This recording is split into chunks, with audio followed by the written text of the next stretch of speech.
అందరికీ నమస్తే. నా రావణ్ పార్ట్ 31. అతిథి రూమ్ లో ఫుల్ గా రెస్ట్ మోడ్ లో ఉంటుంది.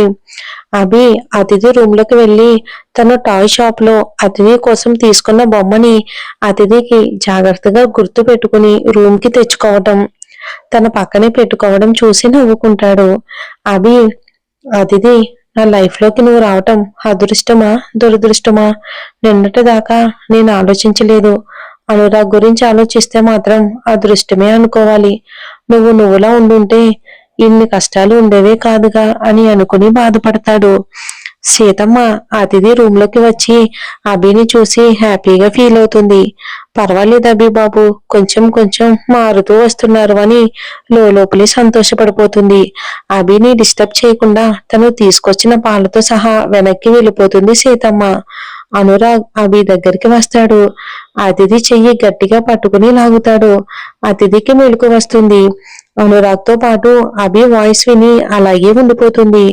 అభి, చిన్న, మనం వెళ్ళి ఆడుకుందాం, ఆంటీని డిస్టర్బ్ చేయొద్దు, పాపం దెబ్బ తగిలింది అని అనురాగ్ తో చెప్పగానే అనురాగ్ రూమ్ లో నుంచి బయటికి పరిగెడుతూ వెళ్ళిపోతాడు.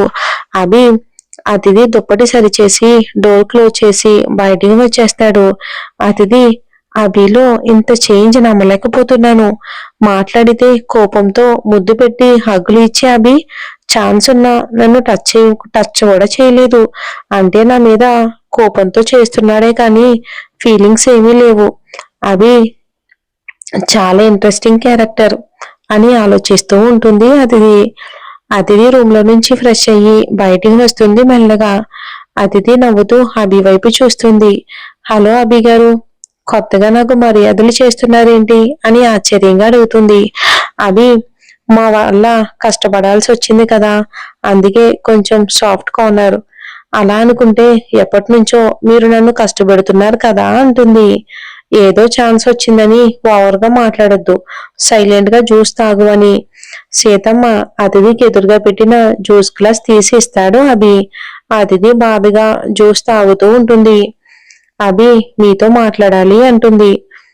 అభి అతిథి వైపు సీరియస్ గా చూసి ఏం మాట్లాడాలి అంటాడు. ఇదిగో ఇలాగే సింహలేడి పిల్లని చూసినట్టు చూడొద్దు ప్లీజ్ అభి. చెప్పు అని నార్మల్ గానే మాట్లాడతాడు అభి.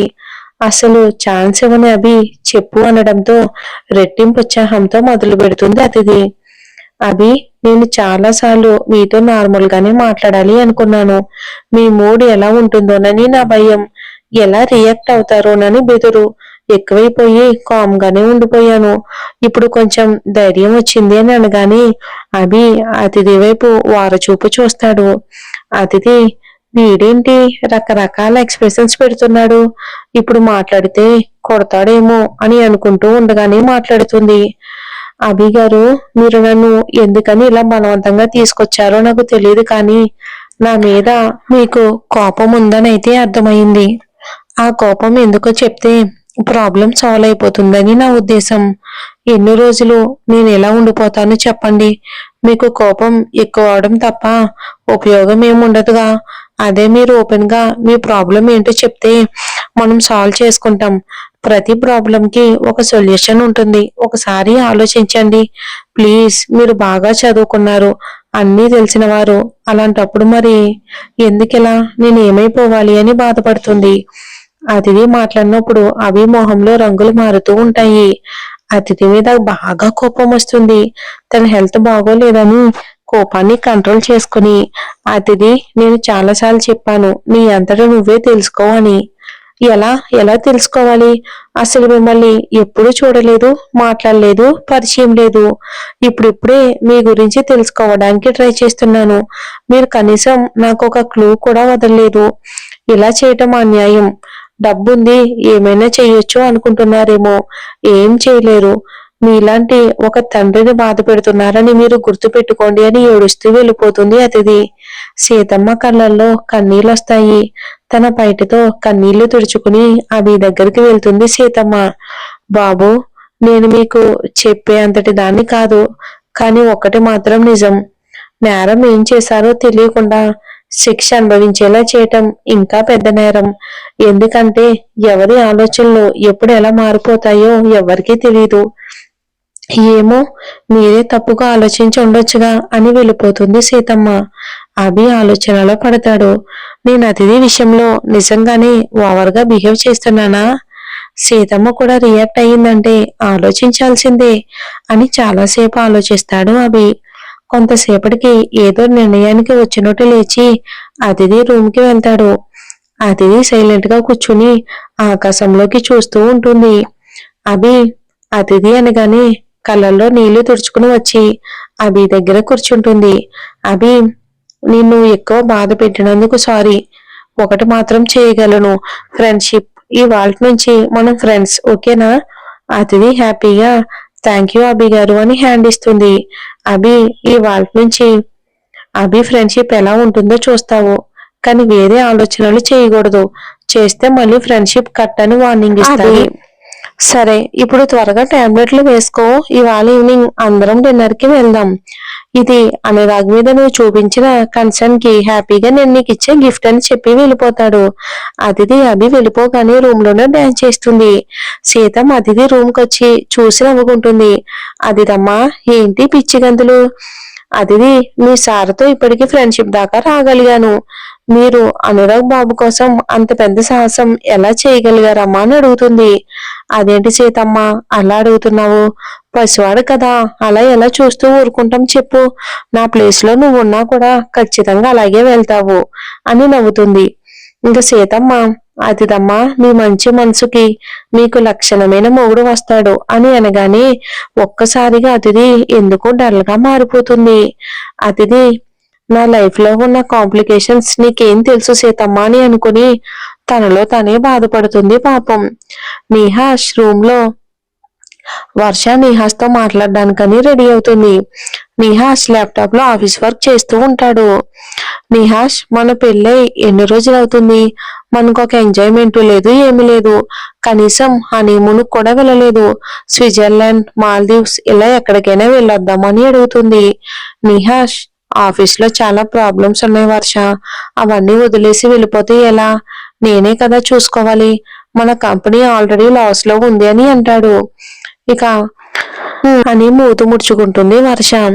నిహాష్, మనం లైఫ్ ఎంజాయ్ చేయాలి అంటే డబ్బు కావాలి కదా. మనం ఖచ్చితంగా హనీమూన్ కి వెళ్దాం, తీసుకెళ్తాను. ఒక్క నెల రోజులు టైం ఇవ్వు వర్ష అని అంటాడు. నిహాష్, మన ఇద్దరం కొన్ని రోజులు వేరే బిల్డింగ్ కి షిఫ్ట్ అవుదామా? మనం ఒకరినొకరు బాగా అర్థం చేసుకోవాలి అంటే విడిగా ఉంటే బెటర్ కదా నిహాష్. చాలా బ్యాడ్ ఐడియా. నాకు అమ్మ నాన్న దగ్గర ఉండటమే ఇష్టం. నువ్వు ఇలాంటి ఆలోచనలు ఏమైనా ఉంటే మా ఇంట్లో నుంచి తీసేసాయి. ఇలా ఉంటే అర్థం చేసుకోలేమా వర్ష అని అడుగుతాడు నిహాష్.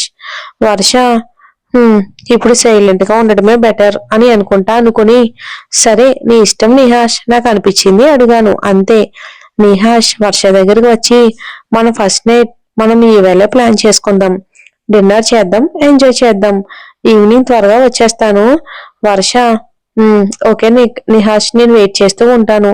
నువ్వు అమ్మతో కలిసి టైం స్పెండ్ చేయ వర్ష. నీకు వేరే ఆలోచనలు రావు. అలాగే. నిహాష్ ఫ్రెష్ అయ్యి ఆఫీస్కి వెళ్ళిపోతాడు. వర్ష వసంత దగ్గరికి వెళ్తుంది. వసంత వాళ్ళ అత్త మామల ఫోటోకి దండ వేయాలని ట్రై చేస్తూ అందకపోవటంతో వర్షకి ఇస్తుంది.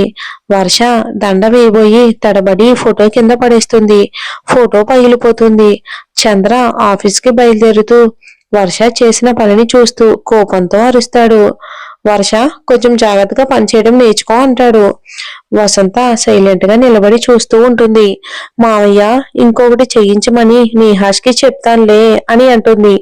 ఇప్పుడు ఎవరు ఇలా అందంగా చేయలేరు అని కోపం కంట్రోల్ చేసుకుని బయటికి వెళ్ళిపోతాడు చంద్ర. ఈ ఓవరాక్షని మనుషులతో చేస్తున్నాను బాబా. ఛీ, ఏం చేసినా క్లాస్ తీసుకోవడం తప్పదు. ఇంకెన్నాలో ఇలా జైల్లో బ్రతికినట్టు బ్రతకాలో అని తల బాదుకుంటుంది వర్ష. వర్ష బాధపడుతూ ఉంటుందని ఫీల్ అయ్యి ఉదయాన్నే మీ మావయ్య మూడ్ నేనే చెడగొట్టాను. పని వాళ్ళని పిలిచి ఫోటో పెట్టించి ఉంటే సరిపోయేది. సారీ వర్ష అని అంటుంది. నేనేమైనా కావాలని పడేశాను అత్తయ్య? ఆ ఫోటోలో ఉన్న వాళ్ళపైన నాకేమైనా కోపమా? ఆయన అలా మాట్లాడతారు, ఏదో చేయి జారింది, దానికి అలా కోపంగా వెళ్ళిపోయారు మావయ్య అని అనేసి స్పీడ్ గా రూమ్ లోకి వెళ్లి డోర్ వేసుకుంటుంది. వసంత, ఈ అమ్మాయి మామూలుగాని రూమ్ లో నుంచి బయటికి రాదు. ఇవాళ మొత్తం ఇక ఈ వంక పెట్టుకుని రూమ్ లోనే కూర్చుంటుంది. ఏం చేస్తాం, అంతా నా కర్మ కర్మ అని బాధపడుతుంది వసంత. అమ్మో, బాగా తెలిసిపోయింది వసంతకి వర్ష గురించి. సుదీప్ అతిథిని చూసిన స్పాట్ కి వెళ్లి చుట్టూ ఉన్న హాస్పిటల్లో అతిథి డీటెయిల్స్ ఉన్నాయేమోనని చెక్ చేస్తూ ఉంటాడు. అభి అతిథిని జాయిన్ చేసిన హాస్పిటల్లో పేషెంట్స్ ఎక్కువగా రిపీట్ అవుతూ ఉండడం గమనిస్తాడు. అక్కడికి వచ్చే పేషెంట్ చేతిలో ఉన్న హాస్పిటల్ ఫైల్స్ లో వాళ్ళు ఫస్ట్ టైం వచ్చింది ఇప్పుడు, ఎన్నిసార్లు ట్రీట్మెంట్ తర్వాత ఫాలోఅప్ చేస్తున్నారు, ఎలాంటి ఎక్విప్మెంట్ మెడిసిన్స్ యూజ్ చేస్తున్నారు అనేది చూస్తాడు. పేషెంట్ చాలా మంది కొన్ని సంవత్సరాలుగా హాస్పిటల్కి వస్తూనే ఉన్నారు. వాళ్ళని చూస్తే అభి మనసు భారమైపోతుంది. అభికి అనుమానం వచ్చి ఫార్మసీలో ఉన్న ప్రతి మెడిసిన్, డాక్టర్ ప్రిస్క్రిప్షన్స్ అన్ని కూడా అబ్జర్వ్ చేయాలని ఫిక్స్ అవుతాడు. కొంతమంది పేషెంట్స్ ఫైల్స్ తీసుకుని తనే స్వయంగా హాస్పిటల్కి వస్తాడు. అభి రిసెప్షన్ దగ్గరికి వెళ్ళగానే అక్కడ ఆల్రెడీ సుదీప్ అతిథి గురించి ఎంక్వైరీ చేస్తూ ఉంటాడు. రిసెప్షనిస్ట్, మీరు కాసేపు కూర్చోండి, వెయిట్ చేయండి, పిలుస్తాను, పేషెంట్లు ఎక్కువగా ఉన్నారు. అభి, ఐఎమ్ ఫ్రమ్ స్మార్ట్ లైఫ్, నాకు మీ ఫార్మసీ హెడ్తో అపాయింట్మెంట్ కావాలి. రిసెప్షనిస్ట్, సారీ సార్, మీ పేరు? అభిలాష్. రిసెప్షనిస్ట్, మీరు వెయిట్ చేయండి సార్, సార్ని కాంటాక్ట్ చేసి చెప్తాము. సుదీప్, మేడం, నేను ఒక పేషెంట్ డీటెయిల్స్ అడిగాను, మీరు చెప్పలేదు, ఎంతసేపు వెయిట్ చేయాలి అని అరుస్తాడు. రిసెప్షనిస్ట్, సార్, మాకు చాలా ఎమర్జెన్సీ ఉన్నాయి, వెయిట్ చేస్తే చెయ్యండి, లేకపోతే వెళ్ళిపోండి, లేదంటే ఈవినింగ్ 4కి రండి అని సీరియస్ గా చెప్పగానే సుదీప్ కోపంగా హాస్పిటల్ నుంచి బయటికి వెళ్ళిపోతాడు. అభి, ఆయన ఎవరు మేడం, అలా అరుస్తూ ఉంటే పేషెంట్లకి డిస్టర్బెన్స్ కదా. రిసెప్షనిస్ట్, అవును సార్, ఇలాంటి వాళ్ళు చాలా మంది విసిగిస్తూనే ఉంటారు. ఎవరో అతిథి అంట, ఆమె వివరాలు కావాలని అడుగుతున్నాడు, మాకు పేషెంట్స్ ముఖ్యం కదా, అర్థం చేసుకోరు అని తల బాదుకుంటుంది తను. అభికి ఆ రిసెప్షనిస్ట్ మాటలు వినగానే షాక్ అవుతాడు. అతిథి వివరాలు అడుగుతున్నాడా, ఎవరై ఉంటారు, కొంపదీసి హస్బెండా? అతిథిని అడిగి కన్ఫర్మ్ చేసుకోవాలి అనుకుంటాడు. రిసెప్షనిస్ట్ అభికి ఫార్మసీ హెడ్ పర్మిషన్ ఇచ్చాడని చెప్పగానే అభి లోపలికి వెళ్తాడు. మరి ఏం జరుగుతుందో వచ్చే ఎపిసోడ్ లో చూద్దామండి. ఇక నుండి ఇంకా సస్పెన్స్ గా ఉంటుందండి స్టోరీ అనేది.